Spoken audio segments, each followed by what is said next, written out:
Hi viewers, welcome to VTV. ఈరోజు మనం ఒక గొప్ప వ్యక్తితో ఉన్నాము. అతను ఎవరో కాదు, డాక్టర్ రమేష్ కన్నగంటి. ఎవరంటే chairman of national security studies UGC and founder of centre for Human Security studies. అతను ఈరోజు మనతో పాటు ఉన్నారు. అసలు మామూలు నాలెడ్జ్ కాదండి. అసలు ఆయన నాలెడ్జ్ అంటే మీరు ఏ క్వశ్చన్ అడిగినా సరే మీకు అంటే ఒక ప్రవాహం లాగా ఆయన దగ్గర నుండి మనకు ఆన్సర్ అయితే వస్తుంది. సో ఇప్పుడు తనతో మాట్లాడబోతున్నాము. నేపాల్లో జరుగుతున్న ఇష్యూస్ అన్నీ చాలా వరకు చాలా డేంజర్ సిచ్యువేషన్లో ఉంది నేపాల్. మరి అలాంటి పిఎంని వాళ్ళు పెట్టుకున్నందుకు వారిని రోడ్డు పైనకి తీసుకురావడము, కొట్టడం అంటే వాళ్ళు చేస్తున్న సిచ్యువేషన్స్ అన్నింటికీ కూడా పరిణామంగా అక్కడ యువత ఏదైతే సఫర్ అవుతుందో దానికి ఎఫెక్ట్ అనేది మనకు కనిపిస్తూ ఉంది. సో దానిపైన ఈరోజు మనం తనతో డిస్కషన్ చేయబోతున్నాము. నమస్తే సార్. నమస్తే మాధవి గారు. Thank you for coming here. Thank you so much. Me valuable టైంని మా స్టూడియోకి ఇచ్చినందుకు ధన్యవాదాలు సార్. అలాగే అంటే ఫస్ట్ మనం ఇప్పుడు ప్రోగ్రామ్ స్టార్ట్ చేయబోతున్నాము. ముఖ్యంగా ఇప్పుడు మనకు నేపాల్లో జరుగుతున్న issue, it is the biggest topic. So ఎందుకు అక్కడ ఇలా నేపాల్లో ఈ క్రియ జరగడానికి కారణాలు ఏంటి? అలాగే అది ముందు నుండే ప్లాన్డ్గా జరుగుతున్న చర్యలా, లేదంటే సడన్గా జరిగిందా? ఇదంతా సోషల్ మీడియాని అడ్డు పెడుతున్నారు ఏంటి అసలు? మాధవి గారు, ముఖ్యంగా భారతదేశానికి 15,000 కిలోమీటర్లు ల్యాండ్ బోర్డర్స్ ఉన్నాయి. 11,098 కిలోమీటర్లు మనకి సువిశాల సముద్ర తీర ప్రాంతం ఉంది. భారతదేశం యొక్క భౌగోళిక స్వరూపం తెలుసుకోవడం చాలా ఇంపార్టెంట్. భారతదేశానికి ఒకవైపున ఇటు మనకి ఉత్తరప్రదేశ్, ఆ పైన అంతా మనం చూసుకున్నప్పుడు అక్కడ నేపాల్ చాలా ఇంపార్టెంట్. వెస్ట్ బెంగాల్ ఈ ఉత్తరప్రదేశ్ పైన అటు నేపాల్ ఉంటుంది. ఆ నేపాల్ అనే ఒక కింగ్డమ్, అంటే నేపాల్ అనే ఒక దేశము భారతదేశంతో ఒక 1,600 కిలోమీటర్ల వరకు మనము we share our land border with Nepal. మొత్తం మీద 15,000 కిలోమీటర్లు మనకి భూ సరిహద్దు ఉందని చెప్పాను. నేపాల్కి భారత్కి మధ్య అవినాభావ సంబంధము, మైత్రి, సాంస్కృతిక పరమైన సంబంధాలుతో పాటుగా వర్తకము, వాణిజ్యము, వ్యాపారము అనేది కొన్ని వేల సంవత్సరాల నుంచి భారత్కి నేపాల్కి మధ్య జరుగుతుంది. మరి మన రామాయణం కూడా చూసుకున్నప్పుడు, మన రామాయణంలో సీతమ్మ ఆమె జననం జనక్పూరి నేపాల్లో జరిగిందని, ఆ దేశానికి అంటే ఆ రోజుల్లో మరి అంతా అఖండ భారత్ కలిసి ఉండేది కదా. అప్పుడు నేపాల్ వేరు కాదు, భారత్ వేరు కాదు, అఖండ భారతం ఉండేది. ఆ అఖండ భారతంలో మరి సీతమ్మ రాముల వారి ధర్మపత్ని అక్కడ జననము, అక్కడ స్వస్థలము అని, అక్కడ నుంచి అంటే ఇన్ని వేల సంవత్సరాల నుంచి భారతదేశానికి నేపాల్కి మధ్య మంచి మైత్రీభావ సంబంధాలు, ద్వైపాక్షిక సంబంధాలు అంటారు తెలుగులో, ఇంగ్లీష్లో బైలాటరల్ రిలేషన్స్ అంటారు, ఉన్నాయి. సెప్టెంబర్కి ముందలుగానే 2025 సెప్టెంబర్లో మనం మాట్లాడుకుంటున్నాం హైదరాబాద్లో. ఇవాళ ఆగస్టు, జూలైలోనే గత 3 నెలలుగా 90 రోజుల్లో ప్రతిరోజు దీని మీద ఒక ఉత్కంఠత ఉంది. ముఖ్యంగా నేపాల్లో నేపాలీ ప్రైమ్ మినిస్టర్ మొన్నటి వరకు ఉన్న ఆయన, అంటే సెప్టెంబర్ 8వ తారీఖు వరకు ఉన్న నేపాలీ ప్రైమ్ మినిస్టర్ పిఎంని ఓలీ అంటారు. ఆ ఓలీ ప్రైమ్ మినిస్టర్షిప్లో అది ఒక కమ్యూనిస్ట్ భావజాలంతో ఉన్న ప్రైమ్ మినిస్టర్షిప్. ఆయన వాళ్ళ అనుచరులు, వాళ్ళ బంధుమిత్రులు, నెపోటిజం అంటారు, అంటే బంధుప్రీతి, లంచగొండితనము, అవినీతి, కరప్షన్ అంటారు ఇంగ్లీష్లో, వీటన్నిటికీ ఎక్కువైపోయి యువత నిరుద్యోగం, నిరక్షరాస్యత, వీటితో పాటు ఇన్ఫర్మేషన్ టెక్నాలజీ. ఇప్పుడు Hyderabad is known for what? IT, హైటెక్ City, bio, pharma, film, real estate, ఇవన్నీ హైదరాబాద్కి భారతదేశంలో ఒక గొప్ప సిటీగా ఎదగటానికి ఇవన్నీ దోహదపడినాయి. మరి నేపాల్లో ఇవన్నీ లేవు. నిరుద్యోగము, నిరక్షరాస్యత పెరుగుతుంది, డెవలప్మెంట్ లేదు. ఒక పక్కన అవినీతి, లంచగొండితనము, బంధుప్రీతి, ఇవన్నీ ఎక్కువైపోతున్నాయి. ఇది నేపాల్లో జరుగుతున్న పరిణామాలు. ఈ పరిణామాల్లో భాగంగా నేపాల్లో కూడా రాజకీయంగా సుస్థిరత లేదు, రాజకీయ అనిశ్చితి ఉంది. There is a political instability in the Nepali politics, history and culture. Especially నేపాల్లో ముఖ్యంగా ఆ రాజకీయ సుస్థిరత లేకపోవటం వలన ఈ పిఎం ఓలీ, మొన్నటి వరకు ఉన్న ఆయన, ప్రైమ్ మినిస్టర్ ఓలీ ప్రధానమంత్రిగా ఉన్న ఆయన, దేశ అభివృద్ధికి యువతని, దేశం యొక్క వెన్నుముక అయిన యువతని నిరుద్యోగం, నిరక్షరాస్యత, అభివృద్ధి లేమి, వీటి నుంచి బయటికి తీసుకురాలేకపోయారు. దీనికి తోడు సోషల్ మీడియా ఇప్పుడు అనేది చాలా ఇంపార్టెంట్ వ్యవస్థగా ప్రతి దేశంలోనూ ఉంది. అవును. ఇంటర్నెట్ను ఉపయోగించుకొని, మన స్మార్ట్ ఫోన్స్ను ఉపయోగించుకొని ప్రపంచంలో జరుగుతున్న విషయాలన్నింటినీ మనము ఒక క్షణంలో చూసే రీల్స్ అనండి, యూట్యూబ్ అనండి, లేకపోతే లింక్డ్ఇన్ అనండి, ఇన్స్టాగ్రామ్ అనండి, ట్విట్టర్ అనండి, వీటన్నిటిని కలిపి సోషల్ మీడియా అంటాం. ఈ సోషల్ మీడియాని బ్యాన్ చేయటం అనేది జరిగింది. ఆ బ్యాన్ చేయగానే యువతకి చాలా ఉద్రేకంగా దాన్ని ఒక వైలెంట్ టర్న్, అంటే ఒక హింసాత్మకంగా మారి మరి ప్రైమ్ మినిస్టర్ భవనాన్ని తగలబెడతాం, ప్రైమ్ మినిస్టర్ గారి మిస్సెస్ని కూడా గాయపరచడం, ఆమె చనిపోవటము, తర్వాత ఆర్థిక మంత్రిని బట్టలు కూడా తీసుకొడతాము, ఇలా చాలా అంటే ఊహించని పరిణామాలు క్షణాల మీద జరిగిపోయినాయి. ఎందుకు సోషల్ మీడియాని ఆపాల్సిన కారణాలు ఏంటి?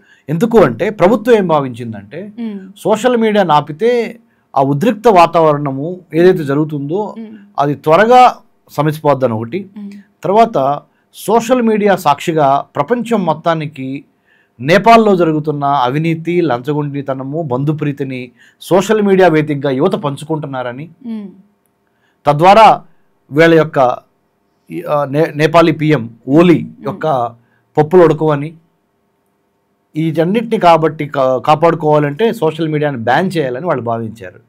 సోషల్ మీడియాని బ్యాన్ చేయటం ఇంకోటితో కూడా జరిగింది. ఒక చిన్న పిల్ల, ఒక 8 సంవత్సరాల పాప నేపాల్ కాఠ్మండూలోనూ దానికి సరిహద్దు ప్రాంతాల్లోనూ ఒక యాక్సిడెంట్కి గురైతే దాని మీద ప్రైమ్ మినిస్టర్ ఓలీ సరైన స్పందన ఇవ్వలేదని, మానవతావాదంతో స్పందించలేదని, అది కూడా ఇంకొక కారణమైంది.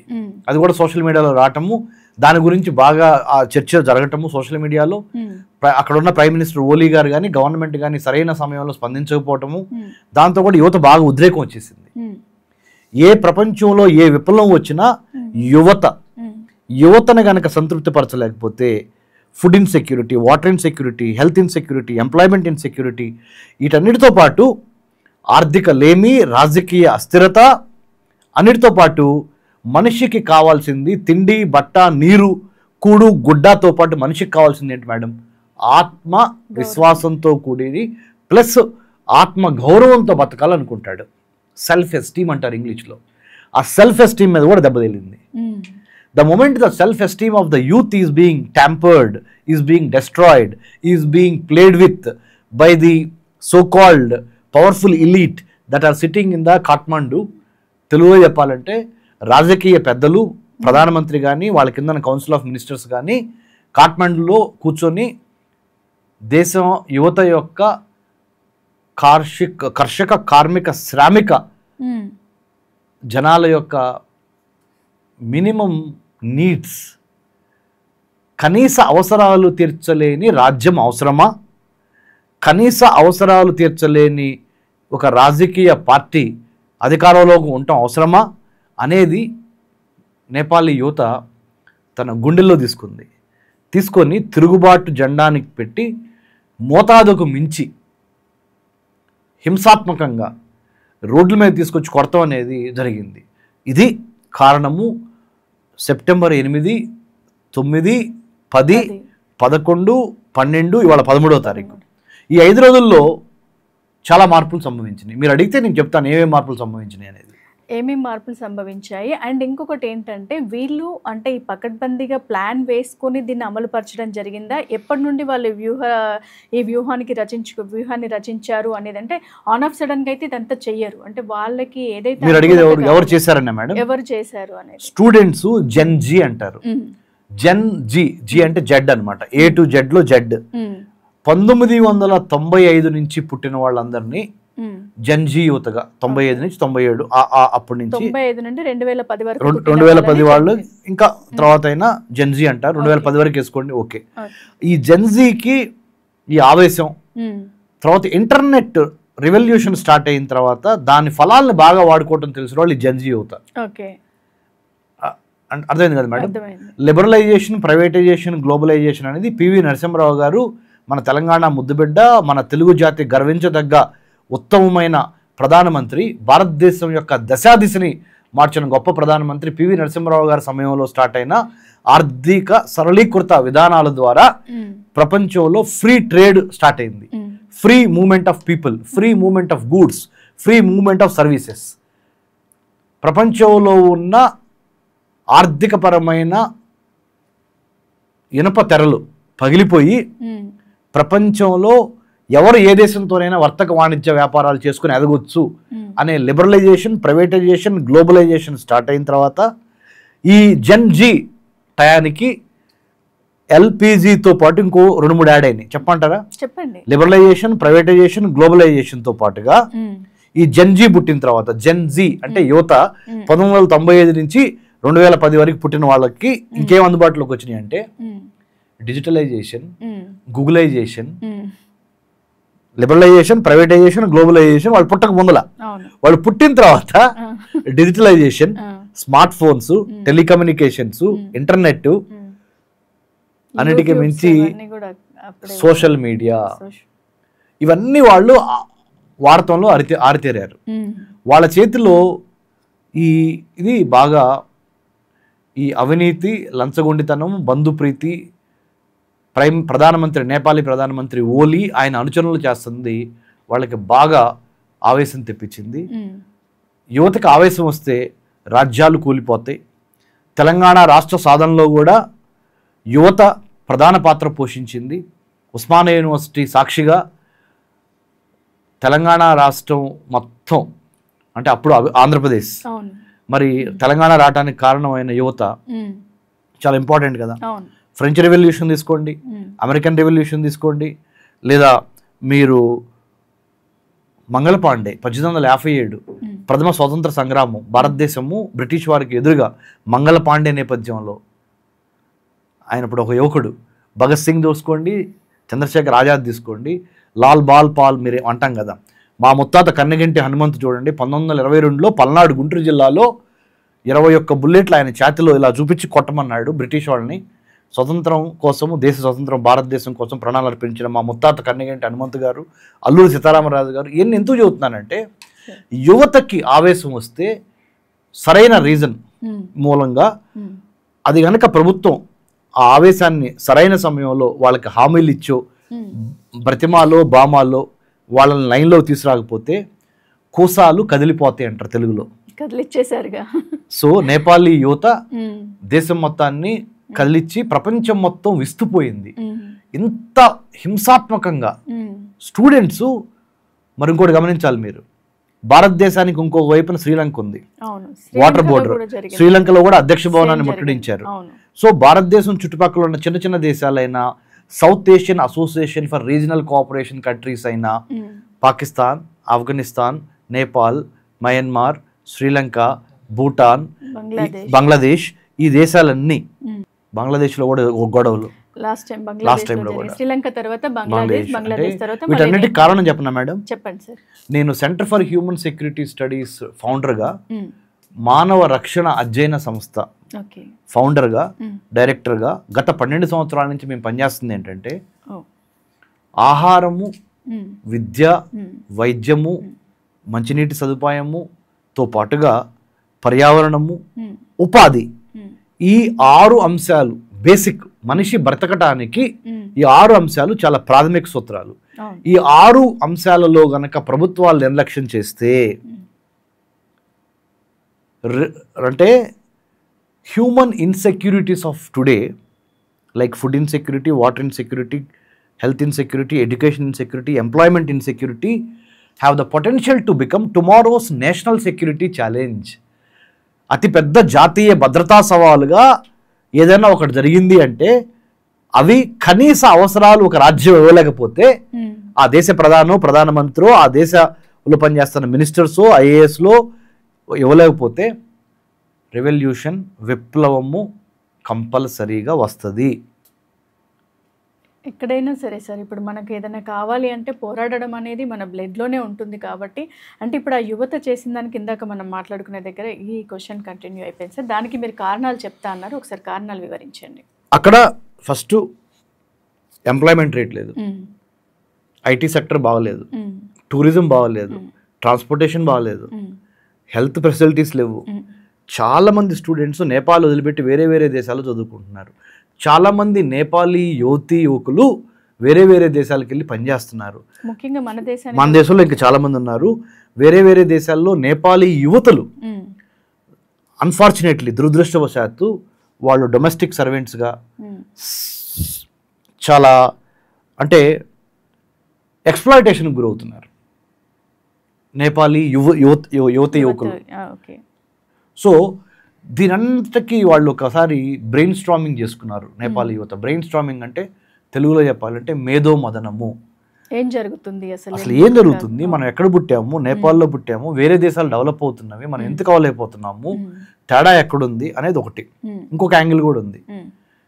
ఈ నేపాల్కి చైనా కూడా మద్దతు ఇచ్చి కమ్యూనిస్ట్ గవర్నమెంట్లకి, ఎస్పెషల్లీ నేపాల్లో ఉన్న కమ్యూనిస్ట్ గవర్నమెంట్లకి చైనాలో ఉన్న కమ్యూనిస్ట్ పార్టీ మద్దతు ఇచ్చి ఒక రకంగా నేపాల్ని బుట్టలో వేసుకోవాలని ప్రయత్నం చేస్తున్న విషయం కూడా మనందరికీ తెలుసు. మనం దాన్ని చాలా చాలా జాగ్రత్తగా గమనించాలి.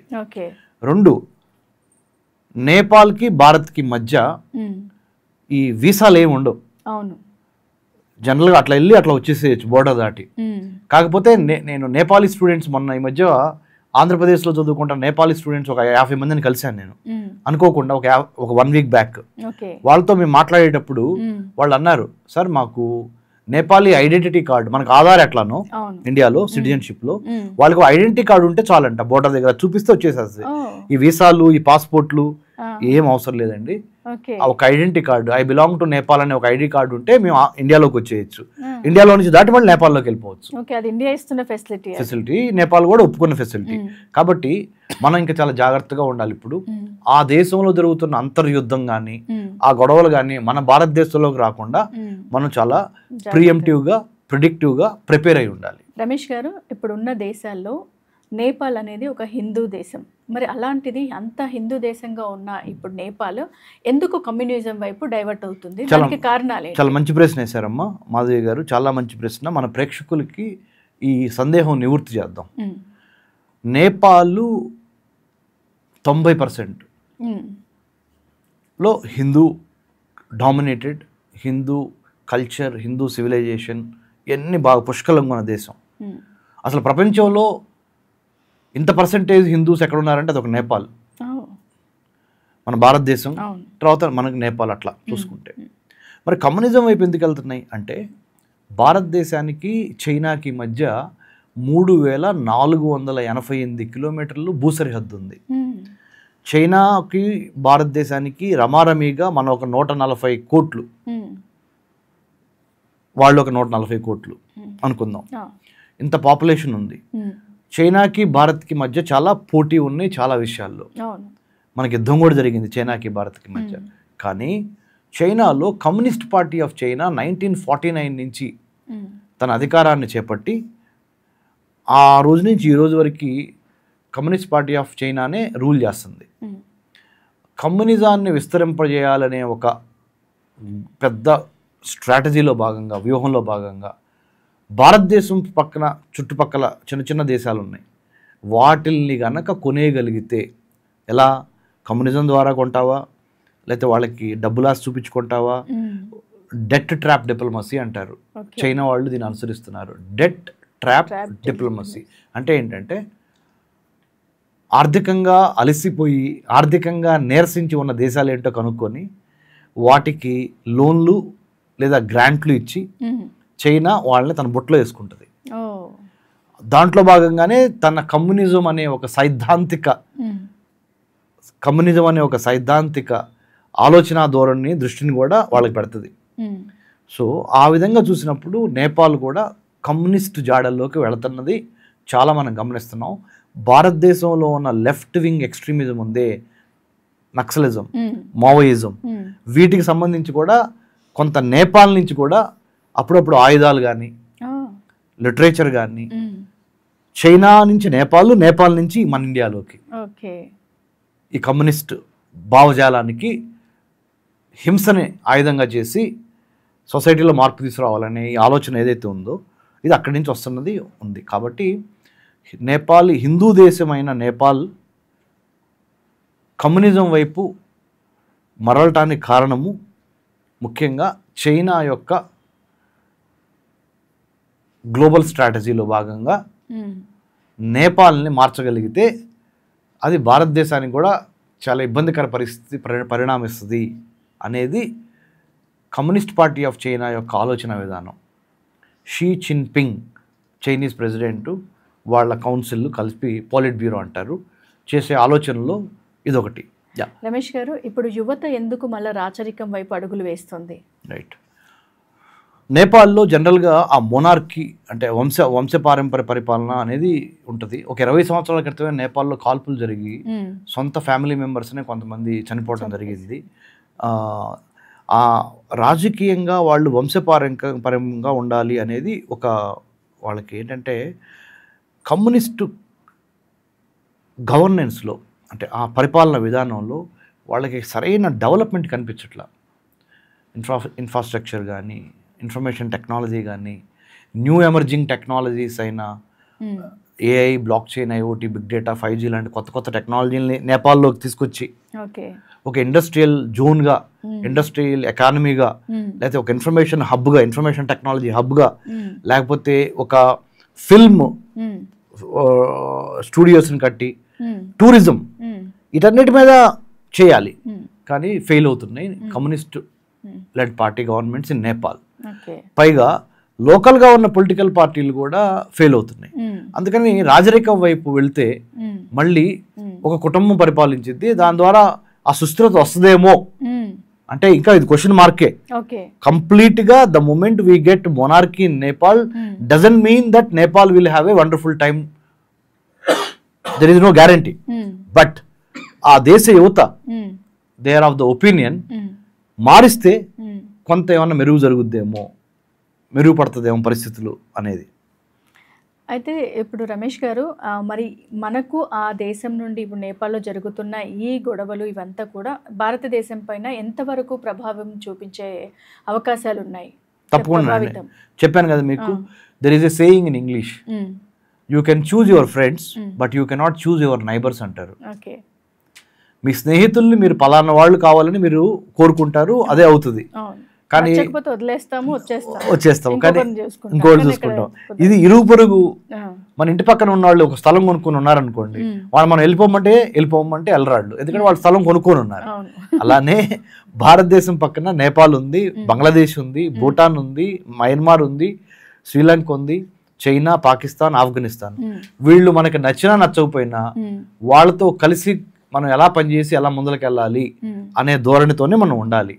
కాబట్టి మనం ఏం చేయాలంటే వాళ్ళతో ఉన్న ఇబ్బందులు ఏంటో గమనించి, ముఖ్యంగా ఇప్పుడు నేపాల్లో జరుగుతున్న ఇబ్బందులు, మార్చి 2026 లోపల కొత్తగా ఒక ఎలక్షన్ పెట్టి ఆ ఎలక్షన్స్ ద్వారా ఎవరు ప్రధానమంత్రి అవుతారో చూసి ఈ లోపల 73 సంవత్సరాల వయసున్న సుశీలా కిర్క్ గారు, ఆమె మన నేపాలీ టెంపరరీ ఇంటరం అంటే తాత్కాలిక ప్రధానమంత్రిగా ప్రమాణ స్వీకారం చేయడం జరిగింది. నేపాలీ ప్రెసిడెంట్ రామచంద్ర పౌడల్ గారు ఆమెకి గ్రీన్ సిగ్నల్ ఇచ్చారు. పార్లమెంట్ డిజాల్వ్ అయిపోయింది. కొత్త ఎలక్షన్స్ పెట్టి కొత్తగా మళ్ళీ కొత్త ప్రధాని, కొత్త కౌన్సిల్ ఆఫ్ మినిస్టర్స్ని ఎన్నుకోవటం అనేది మార్చి 2026. ఇప్పుడు మనం సెప్టెంబర్ ఇవాళ 13వ తారీఖు, అంటే ఇంకొక 6 నెలల్లో కొత్త ప్రభుత్వం నేపాల్లో వచ్చే వరకు ఈ సుశీలా కిర్క్ గారు ఈమె ప్రధానమంత్రిగా ఉంటారు. ఈమెకు ఒక మంచి చరిత్ర ఉంది. భారతదేశంలో ఉన్న బెనారస్ హిందూ యూనివర్సిటీలో ఆమె చదువుకొని వెళ్ళటం జరిగింది.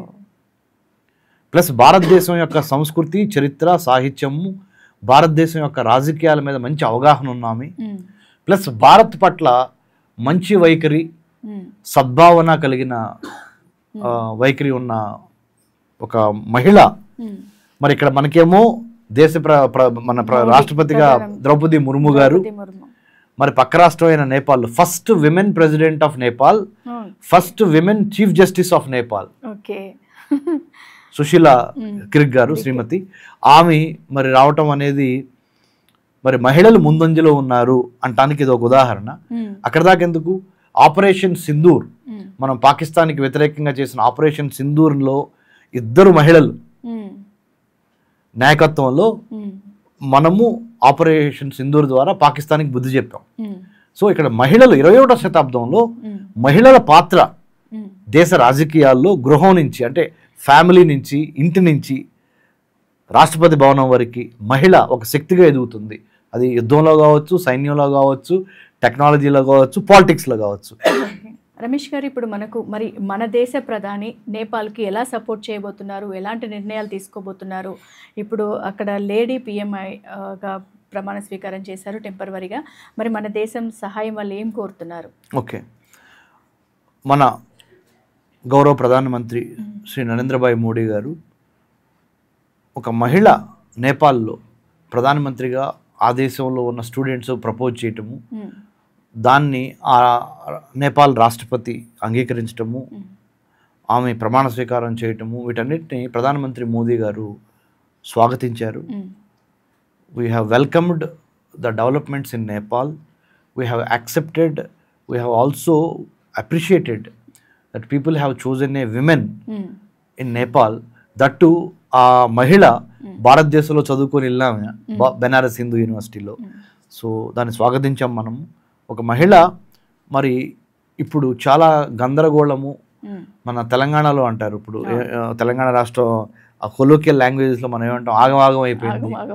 నేపాల్ ఆగమాగంగా ఉన్న దాన్ని మరి ఇల్లు చక్కబెడతాని కోసం ఒక మహిళ తన నడుం బిగించి ఒక ఝాన్సీ లక్ష్మీబాయి లాగా, లేదా ఒక రాణి రుద్రమదేవి లాగా, లేదా మరి భారతదేశ రాష్ట్రపతి శ్రీమతి ద్రౌపది ముర్ము గారి గొప్ప నాయకత్వం లాగా ఈమె కూడా అంటే నేపాల్ ప్రధానమంత్రిగా ప్రమాణ స్వీకారం చేసిన శ్రీమతి సుశీలా క్రిక్ గారు విజయం సాధించాలని, నేపాల్లో ఉన్న రాజకీయ అనిశ్చితి అస్థిరతని తొలగించి ఆర్థిక సుస్థిరత కల్పించే విధంగా నేపాల్లో ఉన్న కార్మిక, కర్షక, శ్రామిక, విద్యార్థుల యొక్క ఆర్థిక పరిస్థితిని, ఉద్యోగ భద్రతని, పర్యావరణ భద్రతని, పారిశ్రామిక భద్రతని పెంచే విధంగా ఆ దేశం ముందులకు అడుగు వేయాలని, it is in the best interest of Nepal that we actually want all these things must come together. Sure sir, మనం కూడా ఎక్స్పెక్ట్ చేద్దాము. ఎందుకంటే ఇప్పుడు పక్కన దేశమే కదా, మనకి ఎందుకులే అని అనుకుంటే మన పైన కూడా ఎఫెక్ట్ చూపించే అవకాశం ఎంతైనా ఉంది. పక్కన ఇల్లు కాలుతుంటే ఆ ఇల్లు కాలుతున్నప్పుడు మనం కాముకు కూర్చుంటే మనకు ఒక్క నిప్పురవ్వ వచ్చి పడినా చాలు. సో దాన్ని ఆర్పుకుంటేనే మన ఇల్లు కూడా సురక్షితంగా ఉంటుంది అనడానికి ఇది ఒక నిదర్శనం.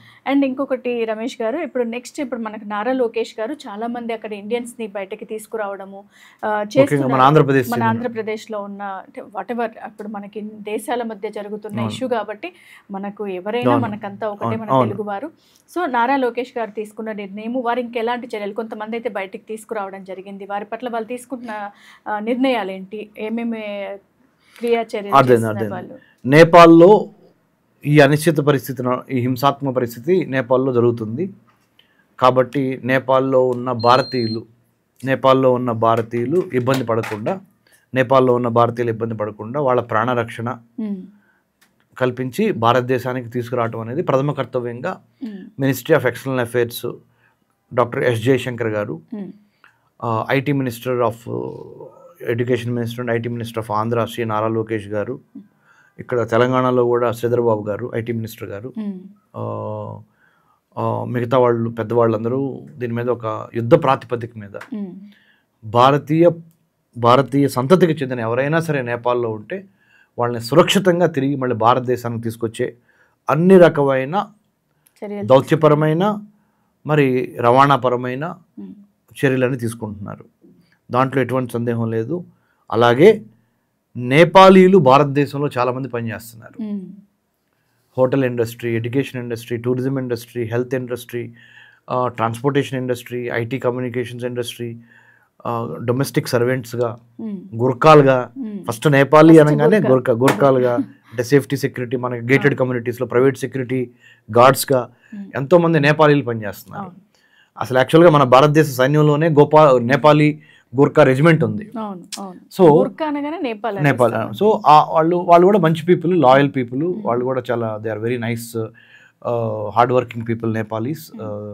They love India also, so not a problem. So we're also అంటే మనం కూడా భారతదేశం నుంచి we're giving them that kind of confidence. మీరేం కంగారు పడొద్దు, మీ దేశంలో పరిస్థితులు చక్కబెట్టే వరకు మీరు ఇక్కడే ఉండండి, నథింగ్ టు వర్రీ అనే ఒక ఇది కూడా ఉంది. మంచి అంటే మంచి cooperative collaborative atmosphere. Nice sir, అది నిజంగా జరగాలి. అండ్ ఇంకొకటి సార్, ఇప్పుడు మనకు ఎక్కువగా మనల్ని బాధిస్తున్న విషయం ఏంటంటే ట్రంప్ అనేక విధాలుగా ఇప్పుడు మనపైన 50% టారిఫ్ విధించడం, అదంతా కూడా దీనికి తలొగ్గకుండా మన ప్రధానమంత్రి మోడీ గారు అన్ని దేశాలకు వెళ్ళి వారితో పాటు ఐకమత్యంగా ఉండాలి అనే ఉద్దేశాన్ని అయితే మనకు తీసుకొస్తున్నారు. మరి దీని పట్ల ఇప్పుడు నెక్స్ట్ అవి తగ్గించే సుంకాలు తగ్గించే ప్రయత్నాలు ఏమైనా జరుగుతున్నాయా? లేదు అని అంటే ఇక ట్రంప్ గురించి తెలిసిందే కదా, ఒక హిట్లర్ టైప్ ఆ ధోరణినే వెళ్తుందా? అంటే మనం రీసెంట్గా విన్నది ఏంటంటే మన దేశానికి వచ్చి మన పిఎంని కలవాలి అనుకుంటున్నారు అనేది ఒక ట్వీట్ అయితే చూసాము. మరి అది ఎంతవరకు కరెక్ట్ అనేది అయితే మనకు తెలియాలి, అంటే పీపుల్కి కూడా తెలియాలి. మాధవి గారు, ముఖ్యంగా మన టీవీ ఛానల్ చూస్తున్న వాళ్ళకి నేను చెప్తున్నాను ఒకటి, అంతర్జాతీయ సంబంధాల్లో శాశ్వత మిత్రులు శాశ్వత శత్రువులు ఉండరు. ఆ దేశ ప్రయోజనాలే శాశ్వతంగా ఆ దేశాలు పనిచేస్తాయి. ఐ హోప్ ఆ ఒక్క సెంటెన్సు, అమెరికా ఎప్పుడు మనకి మిత్రుడుగా ఉంటానే ఉందాం అనుకోవడం కూడా పొరపాటు. అమెరికా ఎప్పుడు మనకి శత్రువు కాదు, మనం కూడా ఎవరికైనా శత్రువు కాదు, మిత్రువు కాదు. భారతదేశానికి ఆ రోజున ఆ క్షణాన ఇటువంటి రాజకీయపరమైన, ఆర్థికపరమైన, వర్తకపరమైన, వాణిజ్యపరమైన, సాంకేతికపరమైన అవసరాలు ఉంటాయో దానికి అనుగుణంగా మనము ఏ దేశంతో కలిసి ముందలకెళ్ళాలి అనే దాని మీద మన యొక్క ముందడుగు ఉంటుంది. మన దేశ విదేశాంగ మంత్రి ఎవరు? డాక్టర్ ఎస్ జయశంకర్ గారు. మన దేశ ఆర్థిక మంత్రి ఎవరు? నిర్మలా సీతారామన్ మేడం గారు. మన దేశ హోమ్ మినిస్టర్ ఎవరు? అమిత్ షా గారు. మన దేశ రక్షణ శాఖ మంత్రి ఎవరు? రాజ్నాథ్ సింగ్ గారు.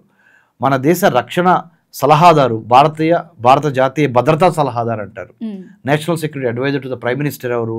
శ్రీ అజిత్ దోవల్ గారు. మా గురువు గారు, నేను ఆయన దగ్గర పనిచేశాను, ఇది నా భాగ్యము. I have worked with him as a research associate on certain matters of the country. So వీళ్ళంతా కలిసి ఒక నిర్ణయం తీసుకున్నారు. ఏంటంటే ఆ నిర్ణయము భారతదేశం యొక్క వర్తక వాణిజ్య వ్యాపారాల మీద అమెరికా ప్రెసిడెంట్ అయిన ట్రంప్ విధించిన 50%, 50% టారిఫ్స్ ఏవైతే ఉన్నాయో వాటిని తగ్గించమని ట్రంప్ అడ్మినిస్ట్రేషన్కి మన వాళ్ళు అందరూ చెప్పారు. ట్రంప్ అడ్మినిస్ట్రేషన్ వినలేదు. అందుకని మనం ఖాళీగా కూర్చోలేదు.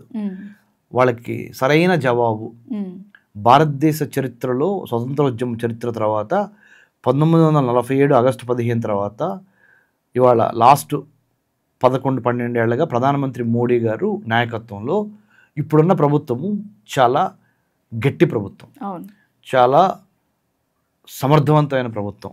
ఏం చేసిందంటే, ఓహో నువ్వు మమ్మల్ని వర్తక వాణిజ్య వ్యాపారాల మీద 50% సుంకం వేసావు, నువ్వు కాకపోతే ఎవరితో వ్యాపారం చేయాలో, ఎవరితో వర్తకం చేయాలో, ఎవరితో వాణిజ్యం చేయాలో, ఎవరితో చెలిమి చేయాలో నువ్వు చెబితే మేము చేసే రోజులు పోయినాయి. మా సర్వసత్తాక సార్వభౌమ రాజ్యంగా భారతదేశం విరాజిల్లుతున్నది. మేము మా దేశానికి ఎటువంటి ప్రయోజనాలు ఉన్నాయో ఆ ప్రయోజనాల దృష్ట్యా మేము ఎవరితో స్నేహం చేస్తామో, ఎవరితో శత్రుత్వం పెట్టుకుంటామో నువ్వు చెప్తే ఇనే కర్మ మాకు లేదు అని చెప్పటమే కాదు, నిరూపిస్తున్నారు కూడా. Brazil, Russia, India, China, south Africa, ఈ అన్ని కంట్రీస్కి, ముఖ్యంగా మన ఇండియా ఈ అన్ని దేశాలకు వెళ్ళి దీంతో పాటుగా బ్రిక్స్ అంటారు, BRICS, బ్రిక్స్ కూటమితో పాటు SCO అంటారు, Shanghai cooperation organisation, China, Pakistan, కొన్ని సెంట్రల్ ఏషియన్ కంట్రీస్ అయినా కిర్గిస్తాన్, ఉజ్బెకిస్తాన్, తజికిస్తాన్, తుర్క్మెనిస్తాన్ ఇలాంటి కంట్రీస్, ఇంకా రష్యా లాంటి కంట్రీస్తో మొన్న ఈ మధ్య మీటింగ్ జరిగింది. కొంతమంది ఇంకా యూరోపియన్ యూనియన్ లీడర్స్ని కూడా దానికి పిలిచారు. అందరి దగ్గరికి మన గౌరవ ప్రధాని నరేంద్ర మోడీ గారు వెళ్ళటం జరిగింది. రష్యన్ ప్రెసిడెంట్ని కలవటం జరిగింది. చైనీస్ ప్రెసిడెంట్ని కలవటం జరిగింది. చైనీస్ ప్రెసిడెంట్ని కలిసి ఆల్మోస్ట్ 10 ఏళ్ళు అవుతుంది. తర్వాత మళ్ళీ కలవటం జరిగింది. అమెరికాకి సంకేతాలు ఇచ్చాం. ఏమని? నువ్వు డాలర్తోనే ప్రపంచాన్ని నువ్వు శాసిస్తున్నావు అనుకుంటున్నావు, నువ్వు చెప్పిందే మేము వినాలని నువ్వు అనుకుంటున్నావు, మాకు ఇంకా వేరే గత్యంతరం లేదని నువ్వు అనుకుంటున్నావు. తప్పు. We have so many options and alternatives. అవసరమైతే డాలర్ అనేది కొడటానికి మేము అవసరమైతే కొత్త కరెన్సీని కూడా క్రియేట్ చేస్తాము వేరే దేశాలతో కలిసి, ముఖ్యంగా Brazil, Russia, India, China, south Africa, అంటే ముఖ్యంగా ఈ కూటమి దేశాలతో కలిసి మేము ఇండియా లీడర్షిప్ తీసుకొని చేయగలము అనేది కూడా ఇండైరెక్ట్గా చెప్పడం జరిగింది. తర్వాత సుంకాలు కనుక ఇంకా పెంచారనుకోండి, మీరు 50% ఇంకా పెంచారనుకోండి, మిమ్మల్ని ఎట్లా దెబ్బ కొట్టాలో కూడా అట్లా చేయడానికి మీరు రెడీగా ఉన్నాము అనేది చెప్పారు. అంటే మన తెలంగాణలో అంటారు కదా, పేకాటే బావే సంథింగ్ ఏదో, అదొక పేకాటే అంటారు కదా.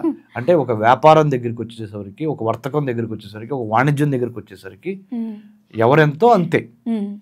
డిమాండ్, సప్లై, మార్కెట్ రెండింటి మీద ఆధారపడి ఉంటుంది. డిమాండ్ ఎంత ఉంది, సప్లై ఎంత కావాలి, డిమాండ్ ఎంత ఉంది. డిమాండ్ తక్కువ ఉంది, సప్లై ఎక్కువ కావాలి, ఆబ్వియస్లీ ధరలు పెరగటం అలాంటి జరుగుద్ది. సప్లై తక్కువగా ఉంది, డిమాండ్ చాలా ఎక్కువగా ఉంది, అగైన్ ధరలు పెరగటం జరుగుద్ది. సో ఇవన్నీ డిమాండ్ సప్లై థియరీ మీద ఆధారపడతాయి కానీ ఎమోషన్స్ మీద ఆధారపడవు. ఎమోషన్స్ అంటే అయ్యో వాళ్ళేమనుకుంటారు, వీళ్ళేమనుకుంటారు, మనవాళ్ళు కదా, ఇవి ప్రపంచ రాజకీయాల్లో ప్రపంచ దేశాల మధ్య ఇవి ఉండవు. ఇది మీరు అడిగిన ట్రంప్ 50% టారిఫ్కి భారతదేశం ఏ విధంగా రియాక్ట్ అయింది అనేది చాలా విపులంగా, వివరంగా, స్పష్టమైన తెలుగులో మన ప్రేక్షకులకు అర్థమయ్యేటట్టు చెప్పారు. చాలా క్లియర్గా చెప్పారు. ఎందుకంటే దేశమంతా కూడా ట్రంప్ అంటే నార్మల్ పీపుల్కి ఏంటంటే ఇదంతా అవగాహన ఉండదు. దాంతోపాటు ఏమవుతుందంటే పెంచేశారు అనేదే వెళ్ళిపోతుంది. సో ఇప్పుడు మన గోల్డ్ రేట్ వచ్చేసరికి దొంగతనాలు ఎక్కువైపోయాయి.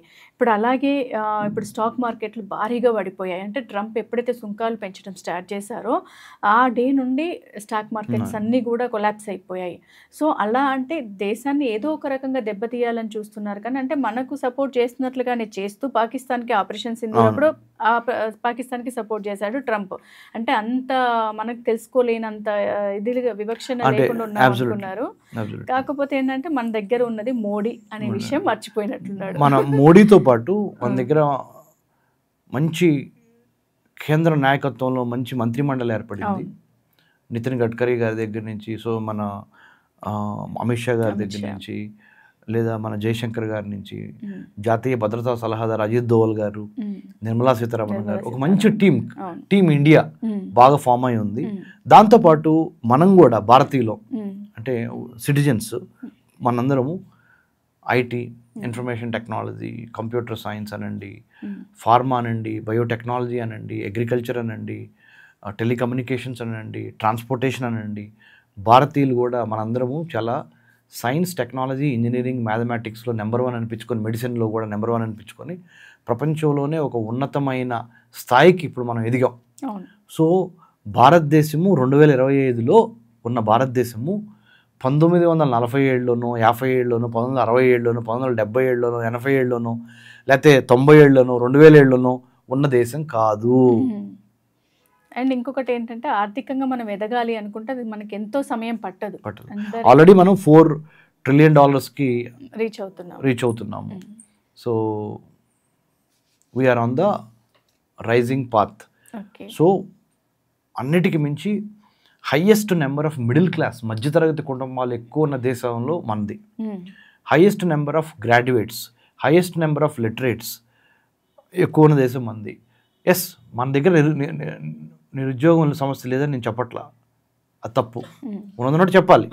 అన్ఎంప్లాయ్మెంట్ ఉంది మన దగ్గర, కానీ అన్ఎంప్లాయ్మెంట్ ఉన్నంత మాత్రాన మనము మరి వెనకబడి ఏమి లేము. చాలా వరకు జరుగుతుంది. ఆంటర్ప్రినర్స్గా చాలామంది వస్తున్నారు, ఔత్సాహిక పారిశ్రామికవేత్తలు వస్తున్నారు. అంటే జాబ్ సీకర్స్ నుంచి జాబ్ గివర్స్గా ఇంట్లో ఉండే హౌస్ వైఫ్స్ కూడా ఏదో ఒకటి చేసి, అబ్సల్యూట్లీ వాళ్ళని, మాధవి గారు నేనేమంటానంటే మీరు హౌస్ వైఫ్ అన్నారు, నేను హోమ్ మేకర్ అంటున్నాను. ఒక కుటుంబాన్ని పెంచి పోషించేది ఒక మహిళ. నా తల్లి, నా చెల్లి నాకు ఇచ్చిన సపోర్ట్ మూలానే నేను doctorate in American studies PhD from Delhi Jawaharlal Nehru యూనివర్సిటీలో చదువుకోగలిగా. తెనాల్లో పుట్టి ఇంటర్మీడియట్ తప్పి డిగ్రీ వరకు తెలుగు మీడియం చదివి MA హైదరాబాద్ సెంట్రల్ యూనివర్సిటీలో మళ్ళీ ఫస్ట్ కొట్టి పొలిటికల్ సైన్స్ డిపార్ట్మెంట్లో. ఐటీ మినిస్టర్ శ్రీధర్ బాబు గారు మా senior, 6 years senior to me. Hyderabad central university MA political science నుంచి ఢిల్లీ జవహర్లాల్ నెహ్రూ యూనివర్సిటీకి వెళ్ళి అక్కడ పిహెచ్డి చేసి అక్కడి నుంచి ఇజ్రాయెల్ దేశంలో చదువుకొని, ఇజ్రాయెల్ నుంచి అమెరికాలో 10 యూనివర్సిటీస్లో చదువుకొని, లాస్ట్ ఇయర్ స్టాన్ఫోర్డ్ యూనివర్సిటీలో artificial intelligence and human ethics అంటే advancing human centric AI programme select అయ్యి స్టాన్ఫోర్డ్ వరకు, తెనాలి నుంచి స్టాన్ఫోర్డ్ వరకు ఈ ప్రస్థానంలో ఒక మహిళ, నా తల్లి, మా సిస్టర్సు ఇచ్చిన support is something phenomenal. So what I'm trying to say is, ఒక మహిళా శక్తి 21వ శతాబ్దంలో అత్యున్నతమైన పాత్ర పోషిస్తున్నది. కాబట్టి మహిళా శక్తి సమృద్ధిగా ఉన్న దేశం భారతదేశం. భారతదేశానికి తిరుగులేదు. భరతమాత ముద్దు బిడ్డలుగా మనం ప్రపంచ రాజకీయాల్లో, ప్రపంచ ఆర్థిక వర్తక వాణిజ్య వ్యాపారాల్లో మనము మన జెండాని పాతపోతున్నాము. త్రివర్ణ పతాకము మన జెండా, త్రివర్ణ పతాకం మన ఎజెండా రాజకీయ సుస్థిరత, ఆర్థిక సుస్థిరత. సింపుల్ ఎగ్జాంపుల్ అండి, మనం గెలిచాము అని చెప్పడానికి మొన్న ఇస్రోనే. Absolutely, especially Indian Space Research Organisation. I'm very thankful to you. ప్రేక్షకులకి చెప్తున్నాను, మీ మాధవి గారు చాలా మంచి ప్రశ్న వేశారు, నేను మర్చిపోయినా కానీ I want thank you. ISRO, DRDO, defence research development organisation, మన అచీవ్మెంట్స్ ఫినామినల్ అచీవ్మెంట్స్. అంటే self reliance and self independence. ఇది ఆయుధాలు తయారు చేయడంలో, ప్లస్ నింగి నుంచి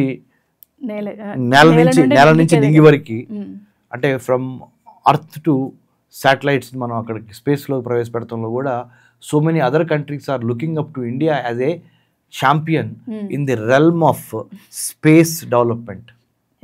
అంటే అంతరిక్షంలో కూడా మనము రారాజులుగా మారే రోజు వచ్చేసింది. భారత్ అంటే నేను ఒక నిర్వచనం చెబుతున్నాను మాధవి గారు, మీకు ఒకసారి వింటారా? ప్రేక్షకులు కూడా చెప్తున్నాను. BHARAT, భారత్ కదా మన భారతదేశం పేరు.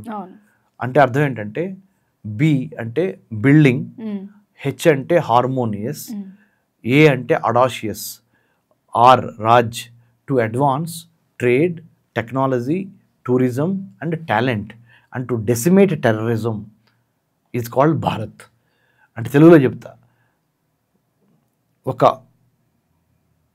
మంచి వాతావరణంతో, హార్మోనియస్ అంటే అందరు కలిసిమెలిసి ఉంటాం, కుల మత ప్రాంత భేదాలకి. అడాషియస్ అంటే ధైర్యంగా ఉంటాం. ఇటు కలిసిమెలిసి ఉండాలని చెప్తున్నాం, ఇటు ధైర్యంగా ఉందామని చెబుతున్నాం. ఈ రెండింటిని చూసే భారతదేశం రాజ్యము మనం ఏం చేస్తున్నాం? వీఆర్ అడ్వాన్సింగ్ వాట్, దేన్ని మనం డెవలప్ చేస్తున్నాం మేడం? ట్రేడ్ని, టూరిజాన్ని, టాలెంట్ని అండ్ అన్నింటి టెక్నాలజీని. ట్రేడ్, టెక్నాలజీ, టూరిజం, టాలెంట్ని ముందులకు తీసుకెళ్తా టెర్రరిజం, టెర్రరిజాన్ని అంటే ఉగ్రవాదాన్ని తొక్కేయడానికి మనం ప్రయత్నం చేస్తున్నాం. మనకు అది మొన్న నిరూపణ అయిపోయింది. విత్ ఇన్ వీక్ లో కొలాప్స్ అయిపోయింది ఆపరేషన్ సింధూర్ ద్వారా. ముతోడ్ జవాబ్ దే దియా హమ్. So this is what Bharat stands for in 21st century. So మనం చైనా వైపు వెళ్ళి చైనాని కౌగిలించుకోవాల్సిన అవసరం లేదు, అమెరికా వైపు వెళ్ళి అమెరికాని కౌగిలించుకోవాల్సిన అవసరం లేదు. మనము సర్వసత్తాక సార్వభౌమ రాజ్యంగా ప్రపంచంలో 195 దేశాల్లో సగర్వంగా భారత్ తనదైన ముద్రని, తనదైన బాణిని వినిపించటానికి కావాల్సిన plan, prepare, perspire and inspire అనే 4 ప్రిన్సిపల్స్తో పాటు మనకి మన మ్యానుఫ్యాక్చరింగ్ స్పేస్ని, మన సైబర్ స్పేస్ని, మన మ్యారిటైమ్ స్పేస్ని, మన సర్వీస్ సెక్టర్ స్పేస్ని, మన కల్చరల్ స్పేస్ని, మన మ్యానుఫ్యాక్చరింగ్ స్పేస్ని కాపాడుకుంటా ప్రపంచ దేశాలు ఖబర్దార్ ఎవరైతే భారత్ వైపు చూసి దొంగతనంగా దెబ్బతీయాలని చూస్తారో వాళ్ళకి ముతోడ్ జవాబు దేనే के लिए भारत आज बहुत independent, strong, secure, nationalistic as well as patriotic అనే ఒక దాంతో ముందరికి వెళ్తున్నాం మేడం. డెఫినెట్గా అన్ని దేశాలకు మన మీద ఆధారపడేలాగా మన దేశం ఎదగాలని మనం కూడా కోరుకుందాం. ఎందుకనంటే ఇది మనకు ఎవరినైనా మనం ఆహ్వానించగలుగుతాం. అంతే, అది మన భారతదేశం యొక్క గొప్పతనం. అంటే we have never judged somebody based on their color of their skin, their religion, region or caste. ఎవరినైనా భారతదేశం హక్కును చేర్చుకొని ఒక తల్లి భరత మాత అందరినీ తన బిడ్డల్లాగా వసుదైవ కుటుంబికం అంటే గ్లోబల్ విలేజ్ అనే ఒక గొప్ప కాన్సెప్ట్తో మనం మొదలున్నాము. In the days to come India is going to rock, Bharat is going to lead, and let's be part of the journey ahead, and let me know if I can be of some help in other points. Thank you so much sir. Thank you అండి. Close చేద్దాం. జై హింద్. చూశారు కదండి, మరొక అతిథితో మళ్ళీ కలుసుకుందాం. అంతవరకు సెలవు.